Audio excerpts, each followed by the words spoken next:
আসসালামু আলাইকুম। আমি শহীদুল ইসলাম স্যার। এই ইংলিশ ক্লাসটিতে আমি আপনাদের সামনে আলোচনা করব রিলেটিভ প্রোনাউনের ব্যবহার নিয়ে।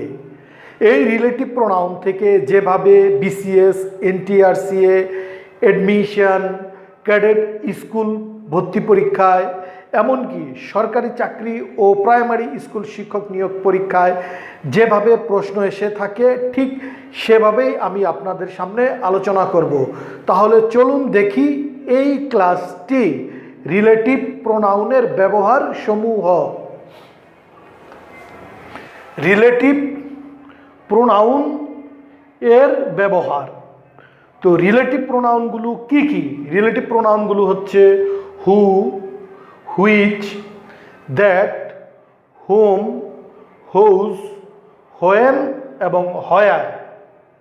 এগুলো হচ্ছে রিলেটিভ প্রোনাউন। তো প্রথমে আমরা দেখব এই হৌজের ব্যবহার। প্রথমে আমরা দেখব এই হৌজের ব্যবহার। এই হৌজের বাংলা অর্থ হচ্ছে যার। হৌজের বাংলা অর্থ হচ্ছে যার। এই হৌজ দুটো ব্যক্তিবাচক নাউন এর মধ্যে হোজ বসে। আমি আবার বলছি, দুটো ব্যক্তিবাচক নাউনের মধ্যে হোজ বসে। অর্থাৎ যখন দুটি ব্যক্তিবাচক নাউনের মধ্যে গ্যাপ থাকবে, সেই গ্যাপের মধ্যে গিয়ে হোজ বসবে। যেমন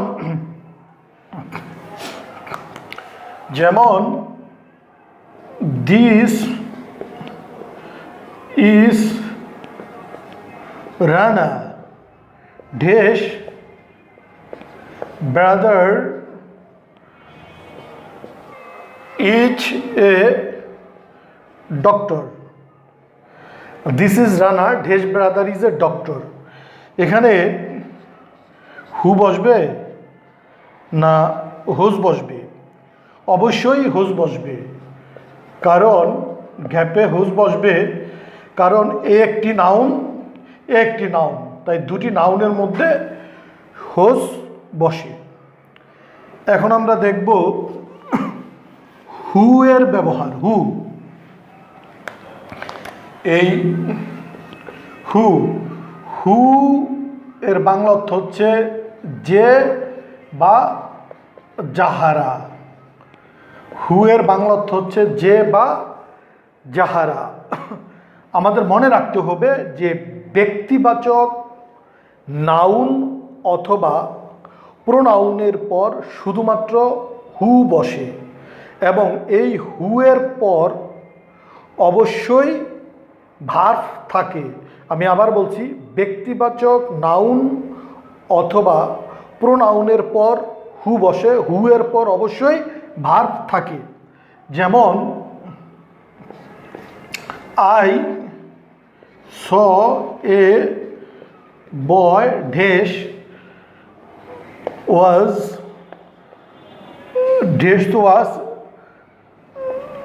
রিডিং এ বুক। তো এই গ্যাপে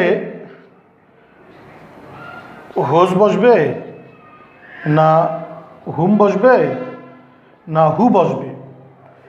গ্যাপে অবশ্যই হু বসবে, কারণ বয় হচ্ছে ব্যক্তিবাচক নাউন, তারপরে এই হু বসে এবং এই হু এর পরে ওয়াজ রিডিং এ ভার্ব, একটি ভার্ব আছে। তো এই হু দৌজের পরেও হু বসে, অর্থাৎ দৌজ, TSOSE, এই দৌজের পরেও হু বসে। দৌজের পরেও হু বসে থাকে। যেমন those dash are weak in English. তাহলে দোজের পরে কি বসে? এই হু বসে। এই দোজের পরে হু বসে, এই হুয়ের পরে ভার্ব আসে, অর্থাৎ those who are weak in English, যারা ইংরেজিতে দুর্বল। তো আমরা এখন দেখব হুইজ বা দ্যাটের ব্যবহার। হুইজ বা দ্যাটের ব্যবহার, এই হুইচ এবং দ্যাট, হুইচ এবং দ্যাট এর বাংলা অর্থ হচ্ছে যেটি, যেটি বা যাহা। হুইজ বা দ্যাট এর বাংলা অর্থ হচ্ছে যেটি বা যাহা। তো হুইজ বা দ্যাট কোথায় বসে? হুইজ বা দ্যাট বস্তুবাচক, প্রাণীবাচক, পদার্থবাচক নাউন বা প্রোনাউনের পর হুইজ অথবা দ্যাট বসে, এবং এই হুইজ এবং দ্যাটের পর অবশ্যই ভার্ব থাকে। তাহলে যেমন this is A car, dash dash looks nice. This is A car dash looks nice. তাহলে এখানে এই হু বসবে না হুইজ বসবে? অবশ্যই এই হুইজ বসবে, কারণ কার হচ্ছে একটি বস্তুবাচক নাউন। বস্তুবাচক নাউনের পরে হুইজ বসে এবং এই হুইজের পরে লুকস এই ভার্ব আসে।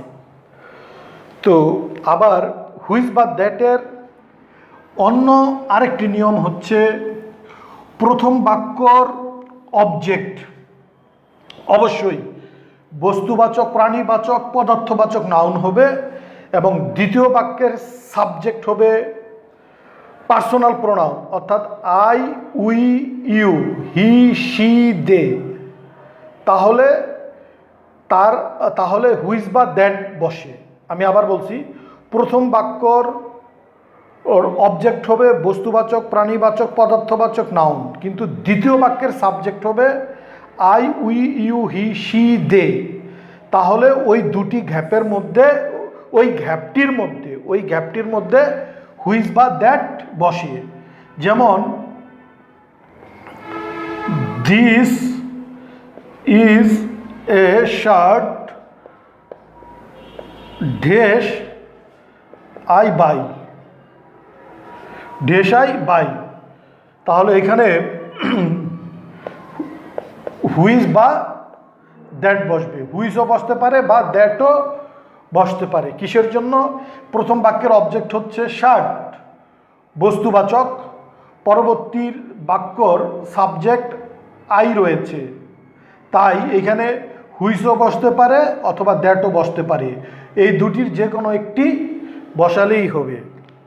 কিন্তু এই শিশুদের ক্ষেত্রে শুধুমাত্র হুইজ বসে, দ্যাট বসে না। আমি আবার বলছি, শিশুদের ক্ষেত্রে শুধুমাত্র হুইজ বসে, দ্যাট বসে না। যেমন the baby dash is crying, crying. তাহলে the baby dash is crying, এখানে কি বসবে? এই হুইজ বসবে না দ্যাট বসবে না হু বসবে? অবশ্যই এই হুইজ বসবে, কারণ শিশুদের পরে হুইজ বসে, কখনো দ্যাট অথবা হু বসে না। এখন আমাদের মনে রাখতে হবে যে এই হুইজ দ্যাট, এই হুইজ দ্যাট এরপর যে ভার্ব হয়, এরপর যে এই ভার্ব হয় প্লাস এরপর যে ভার্ব হয়, এই ভার্বটি কিভাবে হয়? তো আমাদের এক কথায় মনে রাখতে হবে, হুইজ দ্যাট এগুলোর পরে ভার্ব হয়, হুইজ দ্যাটের আগের যে বাক্য আছে সেই বাক্যর ভার্ব অনুসারে এবং সেই বাক্যর অবজেক্ট অনুসারে। তাহলে আমরা দেখি একটি উদাহরণ, যেমন this is Karim who dash the problem, who dash the problem, this is Karim dash the problem. এখানে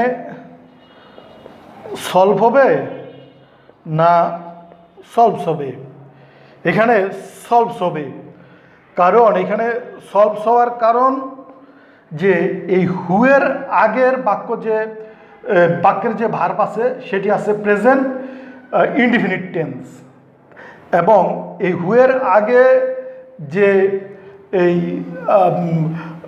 অবজেক্ট রয়েছে সেটি রয়েছে থার্ড পারসন সিঙ্গুলার নাম্বার। তাই এইখানে এই ভার্বের যেহেতু এইটা প্রেজেন্ট ইনডিফিনিট টেন্স, তাই এখানে ভার্বটাও প্রেজেন্ট ইনডিফিনিট টেন্স হবে।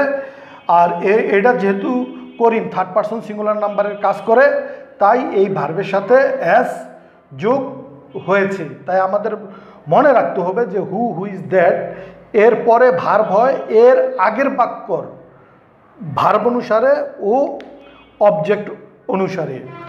তো এখন আমরা দেখব যে হুমের ব্যবহার। হুম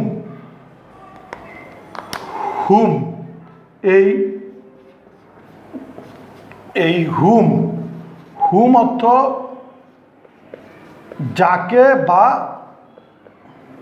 এই যাদেরকে, আর উইথ হুম এই with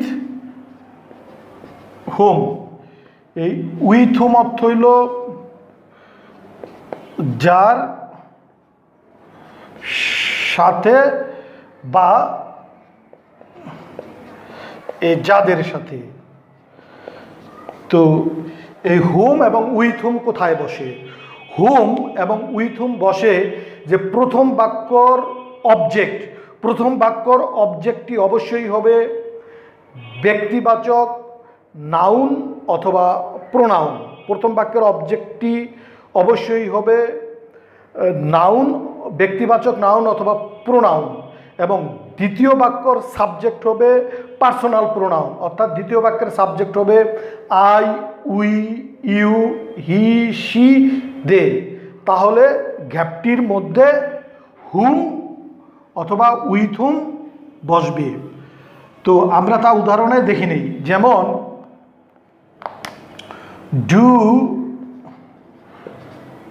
do you know Russell dash I call a brother. তো do you know Russell dash I call a brother, তুমি কি রাসেলকে চিনো?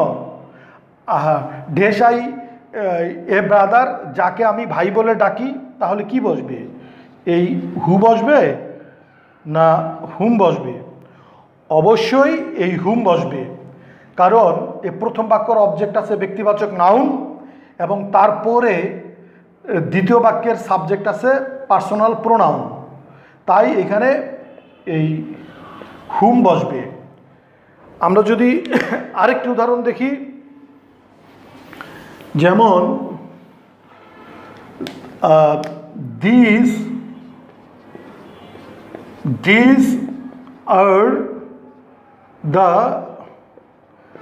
students, these are the students dash I go।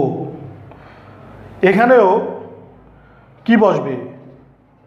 হু বসবে না হোজ বসবে না এই উইথ হুম বসবে?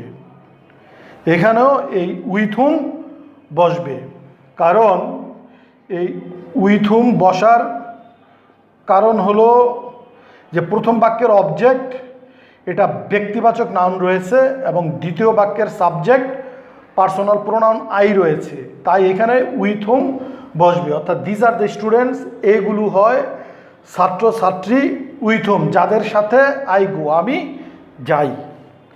তো এখন আমরা দেখব হোয়েনের ব্যবহার। হোয়েন মানে কি? এই হোয়েন অর্থ যখন। এক কথায় যখন বুঝাতেও হোয়েন বসে, আর এছাড়াও দিন, তারিখ, মাস, বছর, সাল, সপ্তাহ এগুলোর পরে হোয়েন বসে। আমি আবার বলছি, যখন বোঝাতেও হোয়েন বসে, এছাড়াও দিন, তারিখ, মাস, বছর, সাল, সপ্তাহ এগুলোর পরেও হোয়েন বসে। যেমন it was in 1971, it was in 1971 dash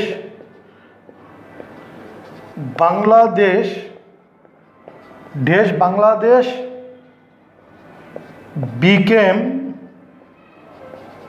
independent। তো এইখানে এই হোয়েন বসবে, কারণ এই সালের পরে হোয়েন বসে। তো ইহা ছিল 1971 সাল, যখন বাংলাদেশ স্বাধীন হয়েছিল। তো এখন আমরা দেখব হোয়ারের ব্যবহার। হোয়ার, এই WHERE, এই হোয়ার অর্থ যেখানে। তাহলে হোয়ার কোথায় বসে? শুধুমাত্র স্থানের পরে হোয়ার বসে, অথবা যেখানে বুঝাতে হোয়ার বসে। তো যেমন it is Dhaka dash I live, তাহলে এখানে হোয়ার বসবে। ইয়া হয় ঢাকা, যেখানে আমি বাস করি, কারণ এই স্থানের পরে কি বসে? এই হোয়ার বসে। তো প্রিয় শিক্ষার্থীগণ, আমি আপনাদের সামনে তুলে ধরলাম রিলেটিভ প্রোনাউনের ব্যবহারগুলো। আমার এই ক্লাসটি যদি আপনাদের এতটুকু ভালো লেগে থাকে, তাহলে সাবস্ক্রাইব করুন আমার এই চ্যানেলটি। আপনারা ভালো থাকুন, সুস্থ থাকুন।